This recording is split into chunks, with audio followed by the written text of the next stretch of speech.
Friends എന്ന ചിത്രത്തിലെ ഗാനവുമായാണ് അമൃത എന്ന്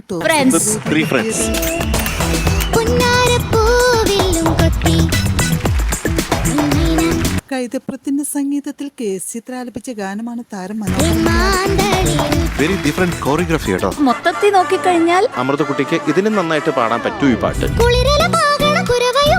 ഹണിമൂൺ എന്ന ചിത്രത്തിലെ ഗാനവുമായാണ് ജഗത്തിന്റെ കാറിൽ പോകുന്ന സമയത്ത് എംജിയുടെ ഒരു പാട്ട് കേട്ടു.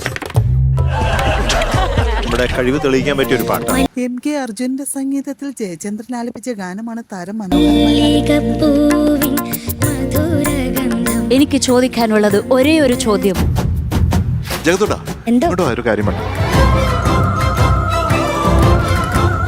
ആറാം തമ്പുരാൻ എന്ന ചിത്രത്തിലെ ഗാനവുമായാണ് ദിയക്കുട്ടി എന്ന് ഒരു കണ്ടസ്റ്റന്റ് ഇത്രയും പെർഫെക്റ്റ് ആയിട്ട് ഈ പാട്ട് പാടിയതായിട്ട് എനിക്ക് ഓർമ്മയില്ല.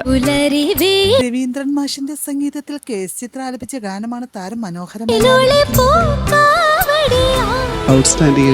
ഒരാൾക്കും ഇങ്ങനെ പാടാൻ പറ്റില്ല. അടിപൊളിയായിരുന്നു. എക്സലന്റ്. എനിക്ക് പ്രാർത്ഥനയുള്ളതെന്ന് പറഞ്ഞാൽ ഇത് ചിത്ര ചേച്ചി കേൾക്കാനായിട്ടുള്ള ഒരു അവസരം ഉണ്ടാവണം. താരത്തിന്റെ മനോഹരാലാപനത്തിന് 100 മാർക്കും 5 സ്റ്റാറുമാണ്. ഗിരീഷേട്ടൻ ഉണ്ടെങ്കിൽ ഷുവർ ആയിരുന്നു അവിടെ വന്ന് കെട്ടിപ്പിടിച്ചേ. എനിക്കൊന്നും സ്വപ്നം കാണാൻ പറ്റില്ല മീനുട്ട ഇതുപോലെ പാടുന്നത്. 100+5 stars for Diyakutti today. താരങ്ങളുടെ മനോഹരാലാപനങ്ങൾ കാണാൻ